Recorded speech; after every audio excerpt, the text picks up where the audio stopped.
October 21st, 1944, 1420 hours. POW Camp 21, Herefordshire, England. Unteroffizier Heinrich Weber stepped down from the transport lorry and stared at what he'd been told was a prison camp. No watchtowers with searchlights, no harsh concrete walls.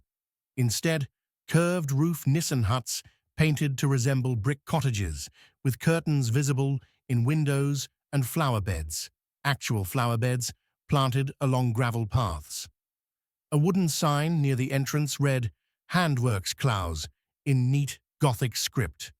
He turned to the British sergeant supervising arrival. "This is the camp?"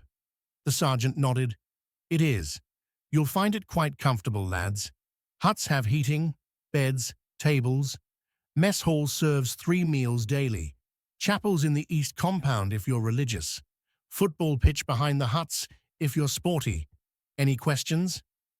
Heinrich had dozens of questions, starting with why this looked nothing like the brutal prison camps Nazi propaganda had promised. But the sergeant was already moving on to brief the next group, leaving Heinrich and 40 other newly arrived prisoners standing bewildered in what appeared to be a small village that happened to have barbed wire around its perimeter. The propaganda had been explicit for years. British captivity meant starvation, forced labor unto death, systematic cruelty exacted as revenge for bombing campaigns and submarine warfare. Yet here were painted huts with curtains, flower beds, a chapel, 3 meals daily. An older prisoner, a Feldwebel wearing faded Wehrmacht trousers and a civilian sweater, approached the new arrivals. "First time in British camp?" "Yes, Feldwebel. Is this normal?" "Normal here, yes. The British run camps differently than we were told. You'll have bed, blankets, adequate food, work assignments on local farms or camp maintenance, church services Sundays, football matches twice weekly. Letters home permitted under censorship. No beatings, no torture, no starvation. Just rules enforced firmly and life organized properly." Heinrich struggled to process this. But the propaganda said, the propaganda lied about everything. The Feldwebel gestured toward the huts. "Find your assigned quarters, settle in. Evening roll call at 1700, supper at 1730. Welcome to Camp 21, where the worst punishment is probably missing dessert." The daily rhythm. Life in Camp 21 settled into routine that was simultaneously mundane and psychologically significant. Morning roll call at 7 o'clock. Breakfast at 7:30, porridge, bread, tea, occasionally eggs or bacon. Work assignments announced at 0800 for those detailed to farms or maintenance duties. Those remaining in camp had organized activities, German language classes teaching English, vocational training in carpentry or metalwork, reading in camp library stocked with donated books, lunch at 12:30, afternoon work or recreation, evening roll call at 1700, supper at 1730. Evenings were unstructured. Men could read, write letters, play chess or cards, listen to monitored radio broadcasts, organize amateur theatrical performances, attend educational lectures by volunteer instructors. Sundays were different. Morning Protestant service at 0900 in Camp Chapel, Catholic Mass at 1100. Afternoon football matches on the camp pitch. Prisoners organizing league competition with 8 teams, games drawing hundreds of spectators. Evening was quiet. Letter writing, personal reflection, rest before weekly cycle resumed. The routine was deliberately normal. No forced marches or punishment exercises. No arbitrary cruelty or random violence. Just structured days filled with work, meals, recreation, and sleep. The monotony was occasionally boring, but never brutal. Men adapted, finding comfort in predictability after years of combat chaos. Friedrich Schneider, captured at Caen and assigned to Camp 21 in August 1944, described the psychological adjustment. First week, I waited for cruelty that never came. Second week, I accepted the routine, but remained suspicious. Third week, I realized this was just how British camps operated, firmly but fairly. After that, captivity became manageable. Not pleasant exactly, but tolerable. I could focus on surviving until repatriation rather than surviving daily torment. The huts.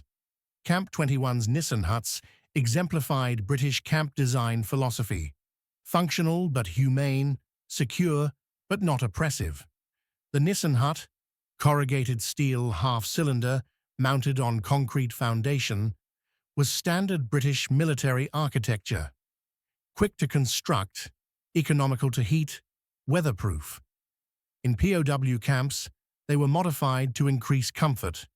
Wooden floors, insulation, windows with actual glass and curtains, individual sleeping areas rather than open barracks, common areas with tables and chairs. The British went further. External walls were painted to simulate brick patterns. Doors received proper frames and handles. Interiors were whitewashed. Some camps allowed prisoners to decorate walls with photographs or artwork. The effect was psychological. These weren't dungeons or cattle pens. They were basic but genuine living quarters. Heinrich Weber's assigned hut held 24 prisoners, sleeping in individual beds, arranged in rows. Each man had small storage box for personal items. Common area in hut center contained table, chairs, and small stove for supplementary heating. Windows on both ends provided natural light and ventilation. The space was Spartan, but clean, warm, and fundamentally livable. "It's better than some billets I had in the Wehrmacht," Heinrich admitted to his bunkmate that first evening. "Wait until you taste the food," his bunkmate replied. "Adequate. Not good exactly, but adequate. Real meat occasionally, vegetables, bread that's actually bread. More than I was eating before capture in Normandy." The living conditions served multiple purposes. Comfortable prisoners focused on daily routine rather than escape planning. Adequate housing reduced disease, which reduced administrative burden and demonstrated British care even for enemy health. Most significantly, decent quarters created cognitive dissonance between propaganda warnings and actual experience, forcing prisoners to reconsider what they'd been taught about British character. The work program. German prisoners assigned to agricultural work experienced unexpected interactions with British civilians that challenged propaganda assumptions. Britain faced catastrophic labor shortages with millions of men in uniform. Farms desperately needed workers for harvests, livestock care, and general maintenance. German POWs provided solution: free labor for farmers, productive activity for prisoners, opportunities for supervised integration with British society. The assignments were practical. Prisoners worked 8-hour days under farmer supervision, performing standard agricultural tasks, harvesting crops, repairing fences, feeding livestock, operating machinery. Guards accompanied work parties, but remained distant unless problems arose. Farmers treated prisoners as temporary laborers rather than hated enemies, showing them tasks, expecting competent work, providing tea during breaks. Heinrich Weber was assigned to farm work in November 1944, joining crew of 12 prisoners working for William Harrison, who farmed 200 acres near Hereford. Harrison had lost his son at Dunkirk, but treated German workers with professional courtesy that confused them initially. First day, Harrison showed us how to repair fence line, Heinrich recalled years later. He demonstrated technique, handed us tools, told us he expected job done properly. No hostility, no speeches about his son. Just farmer teaching workers how to do task. During morning break, his wife brought tea and biscuits. She poured for us same as she'd pour for British workers. The normalcy was disorienting. We'd been trained to expect hatred. The work created opportunities for communication. Prisoners learned English from daily interaction. Farmers learned fragments of German. Conversations started cautiously. Weather, crops, techniques, then expanded to families, homes, hopes for war's end. The human connections developed gradually but naturally, breaking down propaganda stereotypes on both sides. Some farmers began inviting prisoners for lunch, sandwiches and tea in farmhouse kitchens, brief respite from outdoor labor. The prisoners would sit at tables where British families ate, served food by women who'd lost sons or husbands to German forces, engaging in halting conversations about anything except the war. Harrison's wife asked about my family, Heinrich remembered. I told her about my daughter in Bremen, how I worried about her during bombing. She nodded sympathetically and said her sister lived in London during the Blitz, understood what it meant to fear for family during air raids. That moment, enemy soldier and British mother finding common ground through shared fear for children, showed me propaganda had lied about British being incapable of seeing Germans as human. The chapel Sunday services became emotional and spiritual center of camp life for many prisoners. The chapel at Camp 21 was converted Nissen hut, furnished with simple wooden pews, handcrafted altar, and cross made by prisoner carpenters. British chaplains conducted services in German. They'd learned the language specifically to minister to POWs, leading familiar liturgies that connected prisoners to homes and peacetime lives. Protestant service at 0900 drew 150-200 men from camp population of 800. They sang traditional German hymns, Ein fester Burg ist unser Gott, Lob den Herrn, voices filling the metal hut with music that transcended captivity and war. The chaplain would deliver sermon about forgiveness, hope, redemption, carefully avoiding political topics while addressing spiritual needs of men far from home. Catholic Mass at 1100 was equally well attended. The Latin liturgy was universal, identical to what prisoners had heard in German churches. Taking communion from British priest felt strange initially, but became deeply meaningful. Recognition that faith transcended nationality, that God's grace extended even to defeated enemies imprisoned in foreign land. Heinrich Weber attended Protestant service most Sundays, finding comfort in familiar liturgy and hymns. Singing German hymns in British prison camp was surreal but necessary, he reflected. The music connected us to everything we'd lost: homes, families. Germany before the war destroyed it. The British allowing these services, providing chaplains who spoke German, respecting our need for spiritual life. This demonstrated civilization in ways I'd never expected. The Nazis had used Christianity as propaganda tool. The British simply let us worship, because that's what civilized people do. The services provided more than spiritual comfort. They created community among prisoners, shared faith, shared losses, shared hopes. Men who'd served in different units, who came from different regions, who barely knew each other, found connection through worship. The chaplains encouraged this, recognizing that community reduced isolation and helped prisoners maintain psychological health during extended captivity. The football matches became a defining feature of camp life, providing recreation, competition, and unexpected bridge between guards and prisoners. The pitch at Camp 21 was rough grass field behind the huts, goals made from wooden posts, no proper markings except lime-drawn touchlines. Equipment was minimal. 2 leather footballs shared among hundreds of prisoners, no proper kit. Players wore work clothes or modified Wehrmacht uniforms.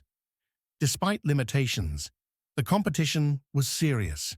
Prisoners organized league with 8 teams based on hut assignments, playing round-robin schedule every Sunday afternoon.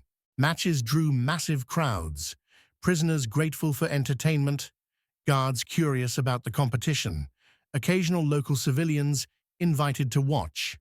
The standard was surprisingly high. Several prisoners had played semi-professionally before conscription. Others had competed for military unit teams. They took football seriously, practicing during free time, discussing tactics, maintaining statistics, celebrating victories, and mourning defeats with intensity that seemed incongruous in prison camp. The British Guards initially watched from distance, but couldn't resist participating. By winter 1944, Guards were forming their own team to challenge prisoners. The first British-German match drew over 600 spectators, nearly entire camp population, plus off-duty guards and curious local farmers. The match was competitive and physical. British team included men who'd fought in North Africa and Normandy. German team featured former athletes and unit competitors. Neither side held back. Tackles were hard. Challenges were fierce. The competition was genuine. 90 minutes when nationalities mattered only for determining which team to cheer. Corporal James Stevens, who'd served with 8th Army and lost friends to German forces, played centre forward for British team. After scoring against German goalkeeper, he helped the fallen player up and offered handshake. "Good save attempt, mate. Nearly had it." The German goalkeeper, former Luftwaffe paratrooper named Trautmann, grinned and replied in broken English, "Next time, I catch." That casual sportsmanship, enemies competing hard but fairly, respecting each other's effort, shaking hands after collisions, demonstrated something propaganda never showed: that British and Germans could interact as humans rather than as ideological enemies. More significantly, mixed teams began forming, guards and prisoners playing together against other combined teams, partnerships based on skill rather than nationality. The football transcended temporary enmities, creating moments when the wire fences and guard towers stopped mattering because all that counted was getting the ball past the goalkeeper. The philosophy: Britain's approach to German POWs reflected calculated policy that balanced security with fundamental recognition that decent treatment produced better outcomes than brutality. By autumn 1944, Britain held over 400,000 German and Italian prisoners in camps across England, Scotland, and Wales. The challenge was straightforward: manage hundreds of thousands of enemy soldiers for years. The war's end was approaching, but repatriation would take time, without creating security nightmares or nursing grievances that would poison post-war relations. The solution was systematic: treat prisoners according to Geneva Conventions, plus British interpretation that exceeded minimum requirements, provide adequate housing, sufficient food, medical care, recreational opportunities, and religious services, maintain firm discipline without descending into cruelty, demonstrate that British civilization meant something tangible even toward defeated enemies. Camp standards, 1944 to 1948, housing: Nissen huts insulated and heated, 20-30 men per hut. Sleeping: individual beds with mattresses, blankets, pillows. Meals: 3 daily, approximately 2,900 calories. Work: agricultural labor or camp maintenance, paid small wages, credited to accounts. Recreation: football, volleyball, reading materials, radios, monitored. Religion: services for Protestant and Catholic prisoners, chaplains visiting regularly. Discipline: confinement or privilege reduction for violations, no physical punishment. Education: language classes, vocational training, lectures on democratic governance. This wasn't sentiment, it was strategic policy. Well-treated prisoners caused fewer problems, required less guard supervision, provided better intelligence through cooperation, and would eventually return to Germany as living advertisements for British fairness. The camps were designed not just to contain enemies, but to begin transforming them into potential advocates for democratic values. The transformation, extended captivity with decent treatment, created ideological shifts among prisoners who compared British behavior with Nazi propaganda. The transformation was gradual and varied by individual. Some prisoners remained committed Nazis, interpreting British fairness as weakness or deception. Others became cynically opportunistic, accepting better treatment while maintaining internal hostility. But significant numbers genuinely reconsidered beliefs when reality contradicted everything they'd been taught. Friedrich Schneider described his evolution. "I'd been in Hitler Youth since age 10. 12 years of indoctrination about German racial superiority and British decadence. Then I spent 18 months in Camp 21, where British treated us correctly despite having every reason to hate us. The disconnect forced questions. If propaganda about British cruelty was false, what else was lies? The racial theories, the justifications for war, the entire Nazi ideology? I didn't become democracy enthusiast overnight, but captivity planted doubts that would grow after I returned to Germany. The British encouraged this questioning through deliberate re-education programs that began appearing in camps by 1945. Not heavy-handed propaganda, but educational opportunities, lectures on democratic governance, discussions about rule of law, exposure to British newspapers showing life in functioning democracy. Prisoners could choose to attend or ignore. Many chose to attend, partly from boredom, partly from genuine curiosity about system that could treat enemies decently. The most effective re-education wasn't formal lectures, it was daily experience of British fairness. Prisoners saw guards enforcing rules consistently without arbitrary cruelty. They experienced discipline that punished violations through procedure rather than violence. They received adequate food when Germany was starving. They got medical care when Germany couldn't treat its own civilians.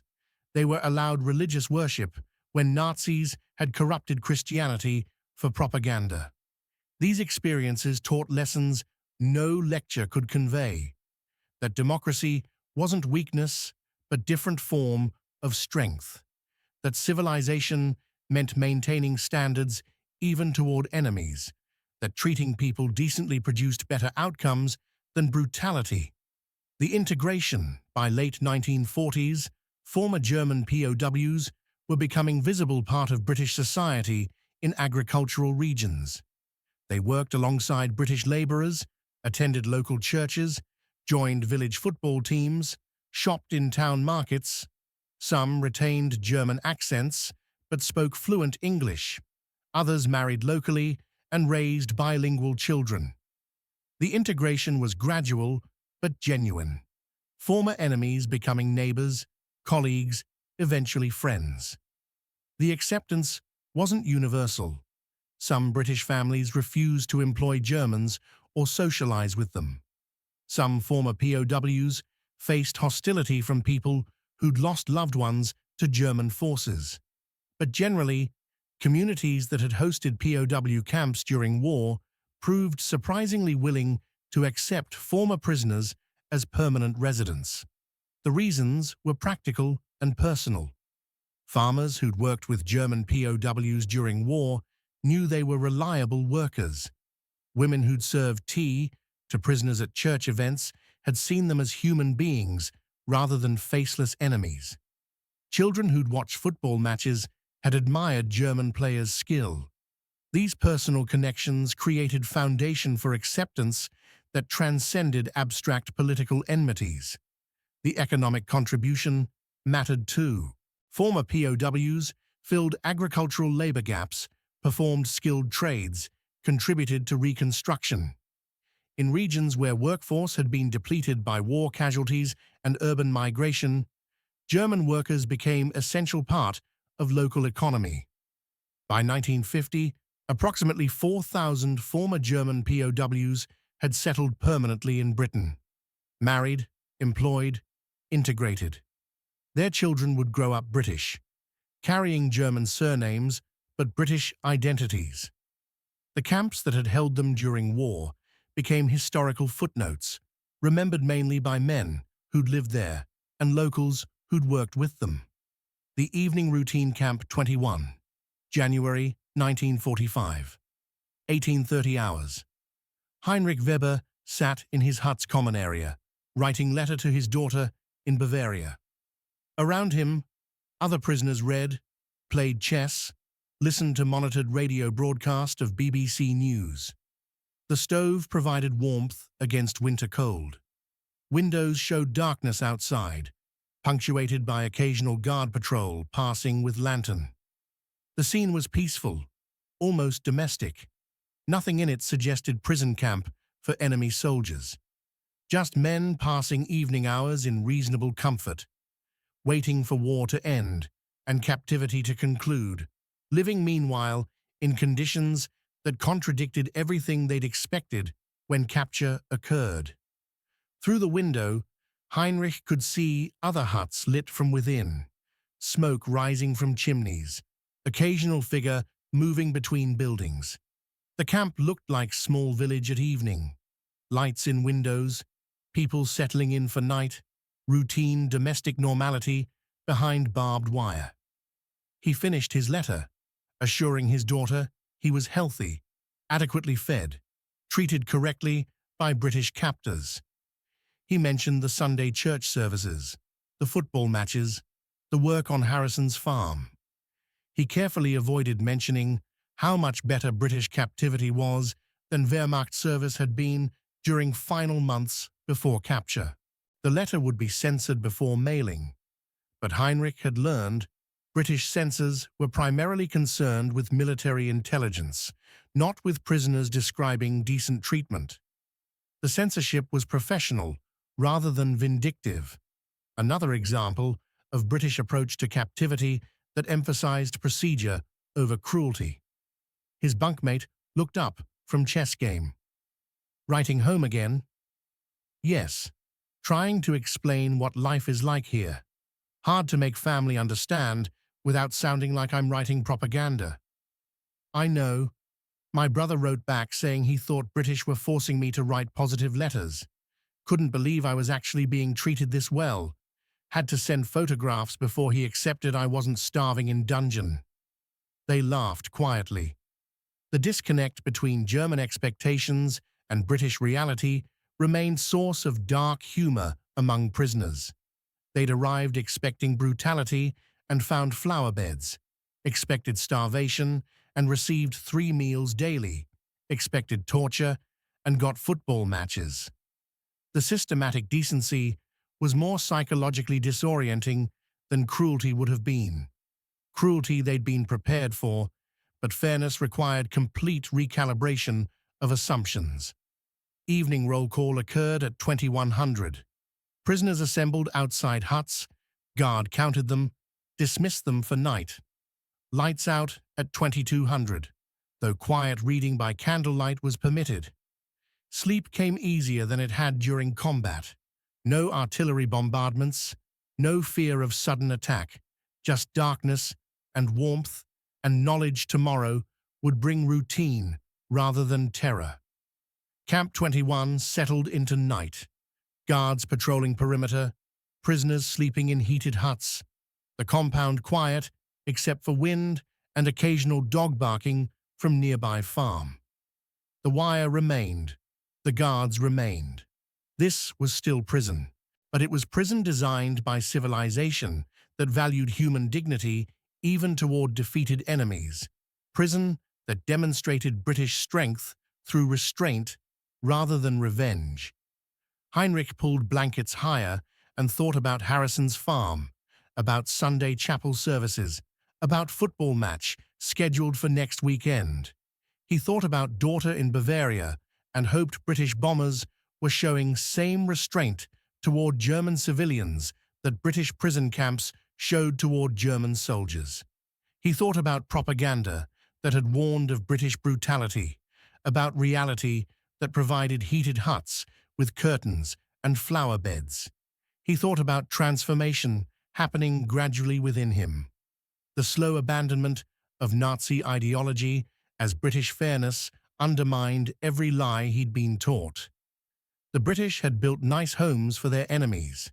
That simple policy, treating prisoners as human beings deserving basic dignity, was destroying Nazi propaganda more effectively than any military victory could achieve. Heinrich understood this now. Thousands of other prisoners were understanding it. And when they returned to Germany, they would carry that understanding home, where it would help build democracy from fascism's ruins. The hut was warm. The bed was comfortable.